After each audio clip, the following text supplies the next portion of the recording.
സഖ്യത്തിന്റെ ഇക്കഴിഞ്ഞ ഫലഭൂയിഷ്ഠ വർഷമായ 2023-24 തിരിഞ്ഞു നോക്കുന്ന ഈ ഒരു അവസരം തീർത്തും ആനന്ദം നിറഞ്ഞതാണ്. സഖ്യം വഴികാട്ടികളുടെ പിന്തുണയോടെയും എല്ലാ ഭാരവാഹികളും നടത്തിയ ശ്രമങ്ങളിലൂടെയും ഫലവത്തായ ഒരു വർഷം തന്നെ കാഴ്ചവെക്കാൻ സാധിച്ചു. ഐക്യവും ശരിയായ മാർഗനിർദ്ദേശവും എല്ലാ പരിപാടികളുടെയും സേവനങ്ങളുടെയും വിജയത്തിൽ പ്രധാന പങ്ക് വഹിച്ചിട്ടുണ്ട്. ആദ്യം തന്നെ ഇതിലേക്ക് വഴിതെളിച്ചു തന്ന ദൈവത്തോട് നന്ദി അറിയിച്ചുകൊണ്ട് സഖ്യത്തിന്റെ ചില സുപ്രധാന നാഴികക്കല്ലുകളിലേക്ക് ഒന്ന് തിരിഞ്ഞു നോക്കാം. മെയ് 29, 2023 അതായത് ബാലജന സഖ്യത്തിന്റെ ജന്മദിനത്തിൽ മലയാള മനോരമ ചീഫ് അസിസ്റ്റന്റ് എഡിറ്ററും ഡയറക്ടറുമായ ഹർഷ മാത്യൂസ് ചൊല്ലിത്തന്ന പ്രതിജ്ഞാവാചകം ഏറ്റുചൊല്ലി ഒരു വർഷം നീണ്ട സേവനങ്ങൾക്ക് ഞങ്ങൾ തുടക്കം കുറിച്ചു. അഗാധമായി ആരാധിക്കപ്പെടുന്ന സഖ്യത്തിന്റെ ഭരണഘടന പ്രസിഡന്റായി സ്ഥാനമേറ്റ പ്രഗത്ഭ LN പുന്നൻ സ്വീകരിച്ചപ്പോൾ ഈശ്വരഭക്തി, രാജ്യസ്നേഹം, പൊതുജന സേവനം എന്നീ മുദ്രാവാക്യം മനസ്സിൽ ഉറപ്പിച്ചുകൊണ്ട് ഒത്തൊരുമയോടെ ഉയരങ്ങൾ കീഴടക്കാൻ എന്ന ലക്ഷ്യത്തോടെ സാക്ഷാത്കരിക്കാൻ നിശ്ചയദാർഢ്യത്തോടെ ഏവരും തീരുമാനമെടുത്തു. അതിന്റെ ആദ്യ ചവിട്ടുപടിയായി ബാലജന സഖ്യം 2029 എന്ന ദൗത്യത്തിന് ജന്മം നൽകി. ശാഖകളുടെ ഉന്നമനം, സഖ്യത്തെ പറ്റിയുള്ള അവബോധം, അതിന്റെ പ്രസിദ്ധി തുടങ്ങിയ ഘടകങ്ങളാണ് ഇതിൽ ഉൾക്കൊള്ളിച്ചിട്ടുള്ളത്. ശുചിത്വം എന്നതായിരുന്നു ഇക്കഴിഞ്ഞ വർഷത്തെ ആശയം.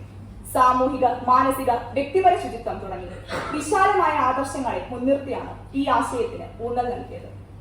പ്രകൃതിയാണ് ഉദ്ഭവം, പ്രകൃതിയിൽ നിന്ന് ആരംഭിക്കൂ എന്ന് പറയുന്നത് പോലെ ജൂൺ 5-ന് 94 വൃക്ഷത്തൈകൾ കേരളമൊട്ടാകെ നടുക എന്ന ലക്ഷ്യത്തോടെ ആദ്യ പരിപാടി ലോക പരിസ്ഥിതി ദിനത്തിൽ അരങ്ങേറി. ജൂലൈ 15 മുതൽ 17 വരെ സുപ്രധാനമായ നേതൃത്വ ക്യാമ്പ് തൃശൂരിൽ നടത്തപ്പെട്ടു. കേരളത്തിന്റെ അങ്ങോളം ഇങ്ങോളമുള്ള സഖ്യം സാരഥികളെ എല്ലാം ഒരു കുടക്കീഴിൽ എത്തിക്കുന്നതിന് തുല്യമായ അനുഭവമാണ് ഏവർക്കും ക്യാമ്പ് പകർന്നത്. മേഖലാ ഭാരവാഹികളെ ഉൾപ്പെടുത്തി എല്ലാ പ്രവർത്തനങ്ങളും അങ്ങേയറ്റം പ്രയോജനാത്മകമായ രീതിയിൽ നയിക്കുന്നതിനുള്ള കമ്മിറ്റി രൂപീകരണമാണ് ഇതിൽ ഏറ്റവും പ്രാധാന്യമുള്ള ഘടകം. Programme committee, digital wing, documentation cabinet എന്നിങ്ങനെ രൂപീകരിച്ച സമിതികളുടെ പ്രാധാന്യവും ഉത്തരവാദിത്തങ്ങളും സ്വായത്തമാക്കുകയും സജീവ പങ്കാളിത്തം മേഖലാ ഭാരവാഹികൾ കാഴ്ചവെക്കുകയും ചെയ്തത് വലിയ വിജയമായി തന്നെ കണക്കാക്കാവുന്നതാണ്. Civil service officer Krishna Teja IAS പ്രഭാഷണം, PC ഡാം സന്ദർശനം, റേഡിയോ മാംഗോ അവതരിപ്പിച്ച പരിപാടികൾ തുടങ്ങിയവ അവിസ്മരണീയമായ ഓർമ്മകളാണ് സമ്മാനിച്ചത്. സാങ്കേതിക വിദ്യയുടെ വളർച്ച മൂലം പതിറ്റാണ്ടുകളായി പിന്തുടർന്നു പോകുന്ന പല പ്രവർത്തനങ്ങളും അന്യം നിന്നു പോകുന്നുണ്ടെങ്കിലും അവയിൽ പലതും ഇന്ന് സംരക്ഷിക്കപ്പെടുന്നുണ്ട് ഒരു കലയെന്ന വണ്ണം. തീർത്തും അവ കലകൾ തന്നെയാണ്. അതിന്റെ ഏറ്റവും നല്ല ഉദാഹരണമാണ് കൈത്തറി. അതിനാൽ ഓഗസ്റ്റ് 7-ന് കൈത്തറി ദിനത്തിൽ ആ കലയുടെ മൂല്യത്തെ പറ്റി കുട്ടികളെ ബോധവാന്മാരാക്കുക എന്ന ഉദ്ദേശത്തോടുകൂടി കിൻസുഗി എന്ന എംബ്രോയിഡറി മത്സരം നടത്തുകയും ഒപ്പം സഖ്യാംഗങ്ങൾ നെയ്ത്തുശാലകൾ സന്ദർശിക്കുകയും ചെയ്തു.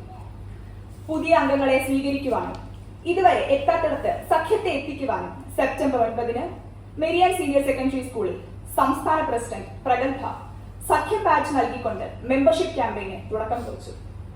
ഭിന്നശേഷിക്കാരായ കുട്ടികളെ മാറ്റി നിർത്തുകയല്ല വേണ്ടത്, കാരണം അവർ വികലാംഗരല്ല, മറിച്ച് വിഭിന്ന ശേഷിയുള്ളവരാണ് എന്ന സന്ദേശത്തെ മിഠായി പൊതി എന്ന ഡിജിറ്റൽ മാഗസിനിലൂടെ ലോകത്തിന് മുൻപിൽ തുറന്നു കാട്ടുന്നതിനായി ഇന്ത്യയിലെ തന്നെ ഏറ്റവും വലിയ ഡിഫറൻറ്റ് ആർട്ട് സെന്ററായ മാജിക് പ്ലാനറ്റ് സഖ്യം സംസ്ഥാന ഭാരവാഹികൾ സന്ദർശിച്ചു.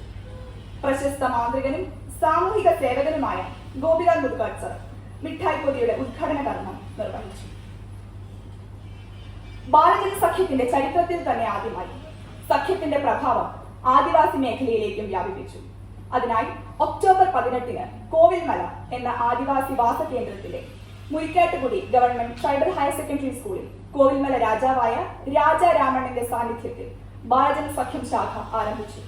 ഒപ്പം തുടർ പ്രവർത്തനങ്ങൾക്ക് ഭാരവാഹികളെ നിയോഗിക്കുകയും ചെയ്തു.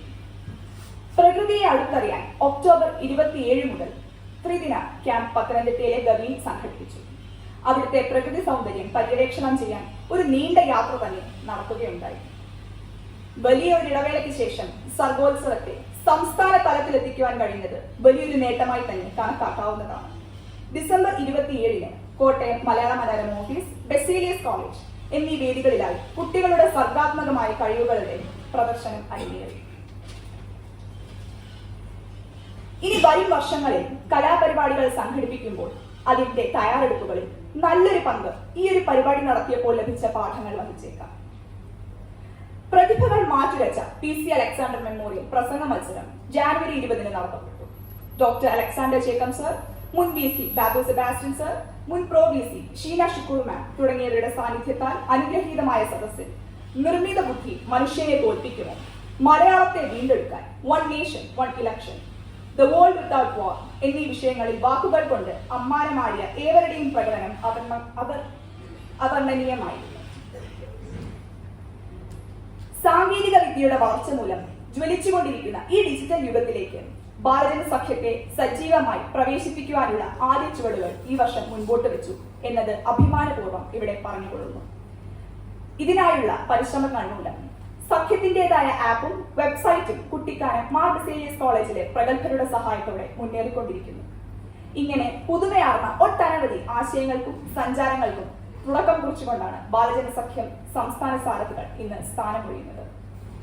ഒപ്പം തന്നെ കേരളത്തിലെ ഏറ്റവും ആദരണീയനായ മുൻ മുഖ്യമന്ത്രി ഉമ്മൻചാണ്ടി സർ ജൂലൈ 18 നമ്മെ ഏവരെയും ദുഃഖത്തിലാഴ്ത്തി വിടവാങ്ങുകയുണ്ടായി. ജൂലൈ 19 സഖ്യം സാരഥികൾ അദ്ദേഹത്തിന്റെ ഭൗതിക ശരീരത്തിൽ പൂക്കളർപ്പിച്ചു. ഈ ഒരു അവസരത്തിൽ അദ്ദേഹത്തെ ഞാൻ സ്മരിച്ചുകൊള്ളുന്നു.